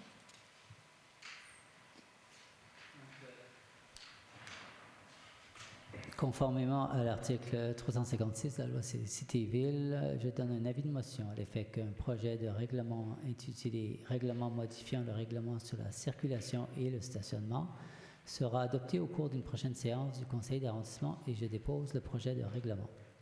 L'objet de ce règlement vise à modifier les règles de stationnement applicables sur le côté nord de la partie de l'avenue Van Horn, comprise entre les avenues Outremont et Champagnard, prévu à l'annexe H du règlement relatif à la circulation et au stationnement, afin d'y implanter un espace de stationnement réservé aux personnes à mobilité réduite. 40.2 et 40.3, ce sont aussi des avis de motion. Donc, conformément à l'article 356 de la loi sur les cités et villes, je donne un avis de motion à l'effet qu'un projet de règlement intitulé « Règlement modifiant le règlement sur la circulation et le stationnement » sera adopté au cours d'une prochaine séance du Conseil d'arrondissement et je dépose le projet de règlement. L'objet de ce règlement vise à modifier les règles de stationnement applicables sur le côté nord de la partie du chemin de la Côte-Sainte-Catherine, comprise entre les avenues Wiseman et McEachran, prévue à l'annexe H du règlement relatif à la circulation et au stationnement, afin d'agrandir la zone d'arrêt interdit existante à cet endroit. Prochain point, 40.03. Conformément à l'article 356 de la loi sur les cités et villes, je donne un avis de motion à l'effet qu'un projet de règlement intitulé « Règlement modifiant le règlement sur la circulation et le stationnement » sera adopté au cours d'une prochaine séance du Conseil d'arrondissement et je dépose le projet de règlement. L'objet de ce règlement vise à modifier les règles du stationnement applicables sur le côté ouest de la partie de l'avenue Pratt, comprise entre les avenues du Charme et du Manoir, prévu à l'annexe H du règlement relatif à la circulation et au stationnement, afin d'y implanter un espace de stationnement réservé aux personnes à mobilité réduite. 4004, conformément à l'article 356 de la loi sur les cités et villes, je donne un avis de motion à l'effet qu'un projet de règlement intitulé « Règlement modifiant le règlement de zonage » sera adopté au cours d'une prochaine séance du conseil d'arrondissement et je dépose le projet de règlement. L'objet de ce règlement vise à revoir les normes et les usages applicables au secteur atlantique. 40.05, la proposition est à l'effet d'adopter un premier projet du règlement modifiant le règlement de zonage 1177. L'objet de ce règlement vise à revoir les normes et usages applicables au secteur atlantique et de tenir une assemblée publique de consultation sur ce projet de règlement aux dates, heures et lieux à être déterminés par le secrétaire d'arrondissement, le tout en vertu du règlement intérieur du conseil d'arrondissement sur la délégation de pouvoir à certains fonctionnaires en haut 460. Je propose. J'appuie. Madame Patro. Je suis pour. Madame Pollack. Pour. Et je suis pour. Un dernier avis de motion, Monsieur le maire. 4006, donc conformément à l'article 356 de la loi sur les cités et villes, je donne un avis de motion à l'effet que des projets de règlement intitulés « Règlement modifiant le règlement sur les projets particuliers de construction, de modification ou d'occupation d'un immeuble », le règlement concernant les plans d'implantation et d'intégration architecturale et le règlement concernant les permis et certificats sera adopté au cours d'une prochaine séance du conseil d'arrondissement et je dépose le projet de règlement. L'objet de ces règlements vise à intégrer le secteur atlantique à la réglementation de l'arrondissement d'Outremont. 40.07, la proposition est à l'effet d'adopter les projets des règlements modifiant le règlement sur les projets particuliers de construction, de modification ou d'occupation d'un immeuble, AO 400, le règlement concernant les plans d'implantation et d'intégration architecturale, AO 530, et le règlement concernant les permis et les certificats, AO 561. L'objet de ces règlements vise à intégrer le secteur atlantique à la réglementation de l'arrondissement d'Outremont, de tenir une assemblée publique de consultation sur les projets de règlement relatifs au PPC-MOI et au PIA, aux dates, heures et lieux à être déterminés par le secrétaire d'arrondissement, le tout en vertu du règlement intérieur du conseil d'arrondissement sur la délégation de pouvoir à certains fonctionnaires, AO 460. Je propose. Pour. Madame Patro. Je suis pour. Et Madame Pollack. Pour. Vous êtes pour. 40.08, la proposition est à l'effet d'adopter le règlement modifiant le règlement sur les tarifs exercice financier 2024 AO 631. L'objet du règlement vise à corriger certains tarifs de la sous-section 2 de la section 1 visant les permis de stationnement, ainsi que la sous-section 1 de la section 2 visant les certificats d'autorisation ou d'occupation. Je propose. Pour. Madame Patro. Je suis pour. Madame Pollack. Pour. 40.09, la proposition est à l'effet d'adopter avec changement le règlement modifiant le règlement sur la circulation et le stationnement 71. L'objet de ce règlement vise à retirer la notion de conducteur principal pour la délivrance des permis de stationnement uniquement aux employés œuvrant dans les centres de la petite enfance, CPE, les garderies subventionnées ou non reconnues par le ministère de la Famille et les établissements scolaires relevant du centre de service scolaire Marguerite-Bourgeois, si dans l'arrondissement d'Outremont prévu au règlement relatif à la circulation et au stationnement. Je propose. Je suis pour. J'appuie. Madame Patro. Pour. Madame Pollack. Pour. 40.10, la proposition est à l'effet de déposer le procès-verbal de l'Assemblée publique de consultation tenue le 20 février 2024 concernant le projet de règlement intitulé Règlement modifiant le règlement de zonage 1177 et d'adopter sans changement le règlement modifiant le règlement de zonage 1177. L'objet de ce règlement vise à permettre au conseil d'arrondissement d'octroyer des exemptions pour des cases de stationnement requises dans le cadre d'un projet de développement incluant celles déjà existantes. Cette modification vise également à assujettir les demandes d'exemption pour les immeubles du groupe communautaire. Je propose. Je suis pour. Vous appuyez. Madame Patro. Je suis pour. Madame Pollack. Pour. Et je suis pour. 40.11, la proposition est à l'effet de modifier le deuxième amendement de la résolution CA 23-16-03-89 de la séance extraordinaire du 14 décembre 2023 à 11h30 pour se lire ainsi, de retirer le point afin que ce projet soit retravaillé et qu'on revienne si nécessaire la semaine prochaine pour un autre conseil spécial avec une meilleure proposition et non retirer le point d'ordre de l'ordre du jour et le reporter à la séance du 6 février 2024. Je propose. Je suis pour. Madame Patro. Je suis pour. Madame Pollack. Pour. 40.12, la proposition est à l'effet d'édicter une ordonnance pour l'événement suivant et ce conformément aux conditions et modalités inscrites au dossier décisionnel événement chasse au coco organisé par l'organisme Outremont en famille. Je propose. Je suis pour. Vous appuyez. Madame Patro. Pour. Madame Pollack. Pour. Vous êtes pour. 47.1. Mais Desjardins, votre micro a un écho ou quelque chose qui... C'est juste moi qui... Non, c'est vrai. Quoi, il n'y a pas de... Vous entendez pas? Il y a des coups. Des coups? Ouais. On peut chanter si vous voulez. Non, ça va mieux.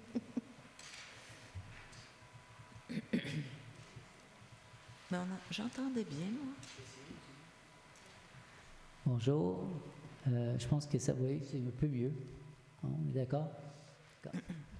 Merci. Donc, 47.01, la proposition est à l'effet d'approuver la demande de payant pour les immeubles suivants. 54 avenue Kelvin, avec les réserves suivantes. Conserver un balcon de taille identique à l'existant au deuxième étage, avec colonne en coin et marquise. Aligner la terrasse au rez-de-chaussée avec le balcon du deuxième étage en projection avec le côté droit nord-est. Remettre l'escalier à son emplacement d'origine. Installer des garde-corps en bois avec barotin en bois ou conserver un balcon de taille identique à l'existant au deuxième étage avec marquise. Éviter d'installer des colonnes le long du mur de maçonnerie. Installer plutôt des supports à 45 degrés ancrés au mur. Ces supports devront être de taille proportionnelle au balcon soutenu et proposer une esthétique compatible avec le balcon.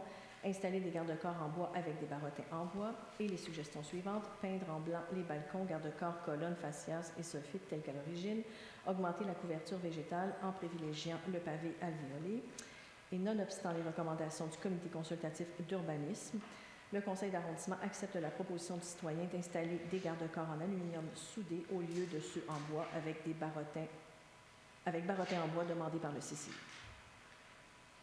24 avenue Nelson, avec la réserve suivante. Afin de préserver l'intégralité architecturale du bâtiment, les fenêtres des murs latéraux devront reprendre la typologie originale, à savoir des fenêtres à guillotine de couleur brune qui préservent les divisions d'origine. Nonobstant les recommandations du comité consultatif d'urbanisme, le conseil d'arrondissement accepte la proposition du citoyen d'installer des fenêtres à battants au lieu des fenêtres à guillotine demandées par le CCI. 1565 avenue Bernard avec la réserve suivante, récupérer les pierres du perron et de l'escalier pour les réinstaller ou utiliser de nouvelles pierres véritables de dimensions semblables. Et les suggestions suivantes: récupérer les garde-corps et mains courantes existants, déterrer soigneusement les plantes vivaces et les arbustes situés dans la zone des travaux en vue de les replanter. 1571 avenue Bernard avec la réserve suivante, récupérer les pierres du perron et de l'escalier pour les réinstaller ou utiliser de nouvelles pierres véritables de dimensions semblables. Et les suggestions, ça ne fonctionne pas. Je suis désolée. C'est les mêmes, ça ne fonctionne pas. C'est un peu... Oui, c'est ça. Je continue à aller. Déterrer soigneusement les plantes vivaces et les arbustes situés dans la zone des travaux en vue de les replanter. 25 avenue Pimple-Wood avec la réserve suivante. Pour le parement des murs extérieurs de l'agrandissement, utiliser du zinc véritable, telle que l'option de revêtement en zinc par Panfab fini pré-patiné quartz. Je propose. Je pense. Non, je pense pas. J'appuie. Vous appuyez. Pas trop. Je me permets, je voudrais intervenir avant parce que ça fait 10 jours qu'on a eu la préparatoire. Vous deviez nous revenir avec des propositions suite au fait qu'il y avait des oppositions. Là, on en a pris connaissance, c'est dans le rapport, mais ça aurait été apprécié de nous en faire part auparavant. Mais donc, c'est ce que je souhaitais mentionner. Et, je vote pour. Madame Pollack. Pour. Et 47.2, la proposition est à l'effet d'approuver la demande de PIA pour l'immeuble suivant, 1268 avenue Vernon, avec les réserves suivantes. Pour les stationnements à vélo, prévoir quelques espaces électrifiés pour la recherche des vélos à assistance électrique. Pour les 2 cases de stationnement intérieur, prévoir des bornes de recherche pour véhicules électriques ou hybrides. Je propose. J'appuie. Madame Patro. Je suis pour. Madame Pollack. Pour. Pour.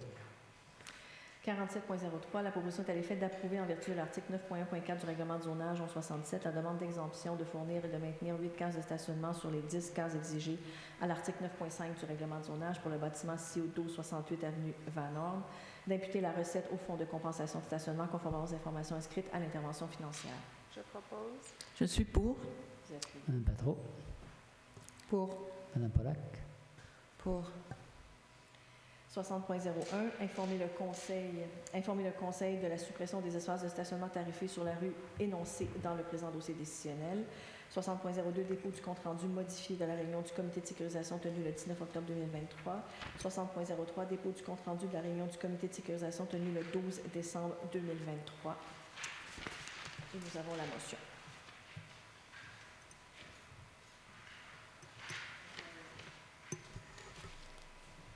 Merci. Alors, je vais lire la motion dont j'ai parlé au début du Conseil concernant les mini-forêts pour plus d'équité territoriale et moins d'îlots de chaleur à Outremont.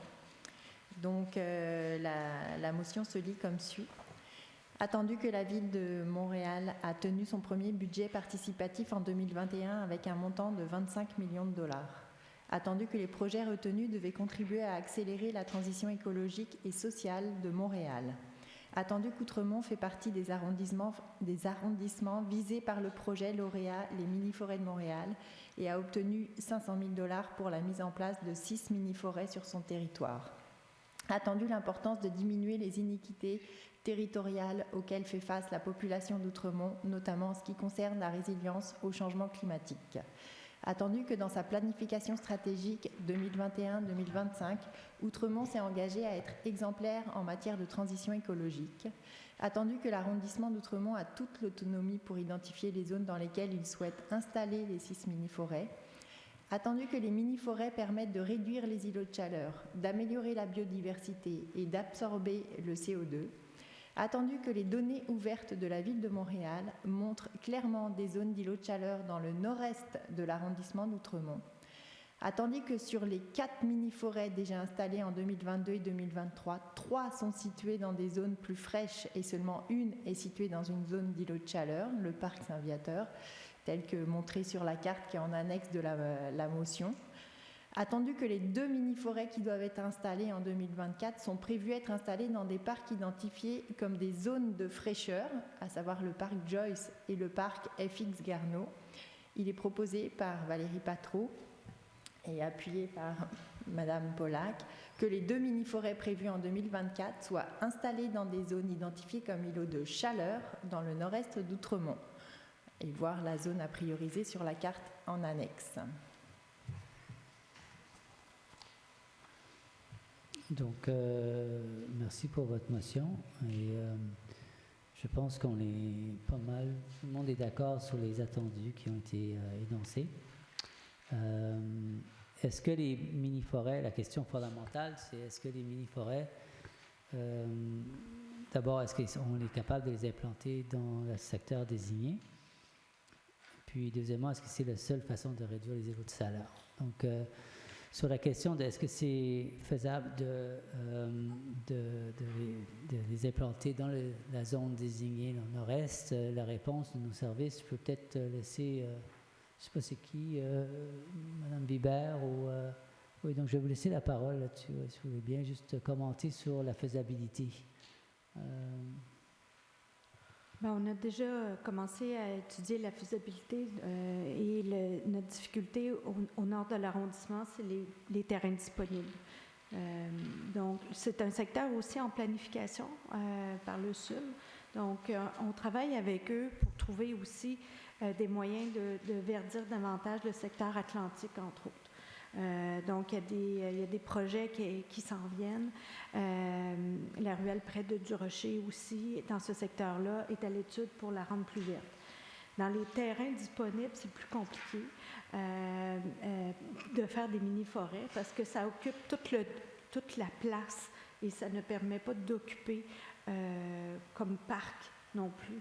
Donc, ça aussi, c'est un équilibre à trouver. OK. Merci. Donc, je pense que, vu cette recommandation-là, ou ça fait cette analyse-là, je pense qu'on ne devrait pas s'arrêter simplement à cette mention-là, parce que si on n'est pas capable de mettre des mini-forêts là dans le secteur, ce serait un échec. Et je pense qu'on ne devrait pas accepter un échec potentiel. Donc, on devrait... donc, on va proposer un amendement. Donc, que le premier résolu serait, plutôt que le résolu tel quel, serait, on ajouterait une phrase, mais que les 2 mini-forêts prévues en 2024 soient installées dans des zones identifiées comme îlots de chaleur dans le nord-est d'Outremont. Et là, on ajouterait, si cela s'avère possible, suite à l'analyse des équipes responsables ou des services. Et le deuxième résolu, c'est que dans le cas où on n'est pas capable d'installer des mini-forêts dans ce secteur, alors Alors, dans l'éventualité où ce n'est pas possible, que les services examinent la possibilité d'ajouter des mini-parcs, de la verdure ou des arbres dans ce secteur afin de réduire les îlots de chaleur. Comme ça, on s'assure que si ce n'est pas possible d'installer des mini-forêts, ben, qu'on s'assure qu'il y a d'autres façons de réduire les îlots de chaleur dans ce secteur. Est-ce que l'amendement est appuyé? J'appuie. Tu peux commenter? Okay. Oui.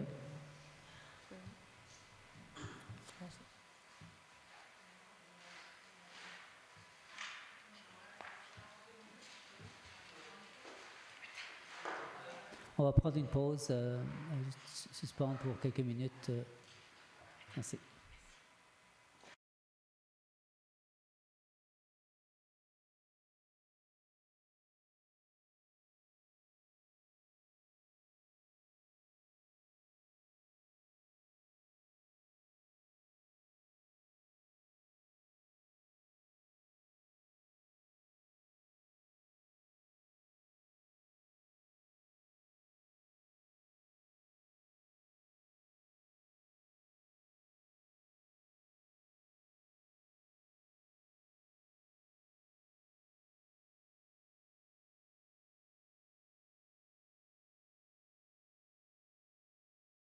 Premièrement, ça se peut que j'ai manqué, mais est-ce que vous avez clarifié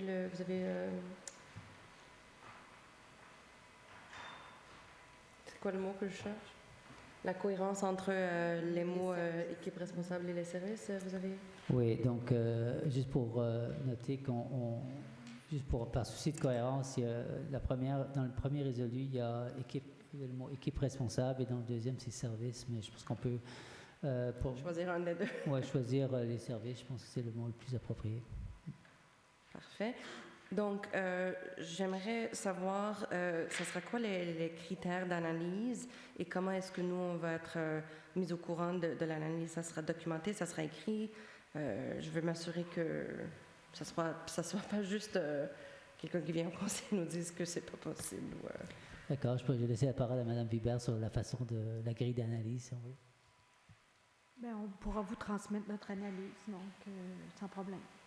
Oui. Excellent. Et les critères, est-ce que vous aurez des critères? Oui, on pourra définir des critères. Excellent. Parfait. Donc, est-ce qu'on peut ajouter cela ou est-ce que ça c'est sous-entendu dans la proposition? Est-ce que je peux ajouter un point? On peut ajouter des critères, mais il faut que ça soit admissible au budget participatif. Oui, bien sûr. C'est ça, c'est le critère numéro 1, c'est là que provient là. Oui. Ben, si on le dit au conseil puis qu'on est tous témoins, je pense que c'est bon pour moi. Madame Patro? Oui, moi Excusez-moi, moi j'ai pas compris. Est-ce que c'était un amendement que vous suggérez? Non, finalement, c'était clarifié. OK. Excusez-moi, merci. Donc, on aura l'information sur l'analyse. Il n'y a pas besoin d'avoir d'amendement parce qu'on s'entend ici en public ce soir. Moi, par contre, j'aimerais apporter un amendement à la proposition d'amendement pour la partie dans l'éventualité où ce n'est pas possible. En fait, je voudrais proposer que cette phrase-là soit modifiée par « dans tous les cas », que les services examinent la possibilité d'ajouter des mini-parcs, de la verdure ou des arbres dans ce secteur afin de réduire les îlots de chaleur. Parce que ça devrait être une priorité. Et c'est un peu aussi pessimiste de commencer par... Moi, oui. Ça va? Est-ce que l'amendement, vous l'avez bien noté? L'amendement de l'amendement. Là, il y a un sous-amendement à l'amendement, donc on va voter le sous-amendement, on va voter l'amendement, vous appuyez le sous-amendement. Donc, et Mme Patro, juste pour pas que je me trompe, donc vous, c'est de retirer les mots dans l'éventualité où ce n'est pas possible et de les remplacer par, dans tous les cas, que les services examinent la possibilité d'ajouter des mini-parcs, de la verdure ou des arbres dans ce secteur afin de réduire des îlots de chaleur. Exactement. Parfait. Vous l'aviez appuyé, si je ne me trompe pas. Donc, on va passer au vote. Donc, on va remonter, on va refaire les étapes. Donc, on vote sur le sous-amendement, donc on vote pour, donc je vote pour en tout cas. Donc, vous votez pour, M. Desbois. Pour. Mme Potvin. Vous êtes pour. Donc, le sous-amendement est accepté. Donc, l'amendement Sur le texte amendé, donc vous étiez, si on passe au vote, on doit passer au vote, donc on va passer au vote, c'est ça? Donc, pas sur l'amendement de, oui, vous avez appuyé, est-ce que je suis mélangée dans vos amendements ce soir? Je pense que c'est rendu là, c'est anonyme. C'est unanime. Oui, je pense qu'on est d'accord. Ouais. Donc, proposé par M. Desbois, puis par Mme Braun, tout le monde était d'accord avec l'amendement. Donc, on revient sur le vote de la proposition principale telle qu'amendée. D'accord. Alors, elle était proposée par Mme Patro, appuyée par Mme Braun. Donc, Mme Braun. Je suis pour. Et Mme Potvin. Je suis pour. Et je suis pour aussi. C'est très bien de terminer par l'unanimité. Donc, voilà, ça clôt la session de ce soir, la séance de ce soir. Merci beaucoup de nous avoir écoutés. Et merci pour ceux qui nous écoutent et nous regardent en visioconférence. Et on se donne rendez-vous le 4 avril, le 3 avril, je pense. Le premier mardi du mois d'avril. Merci beaucoup. Bonjour. Mercredi, je pense. C'est le mercredi du mois d'avril. Pardon. C'est le mercredi. D'accord, donc le mercredi 3 avril, c'est ça. C'est ça. Bonsoir. Je pense que c'est ça. Merci, bonsoir.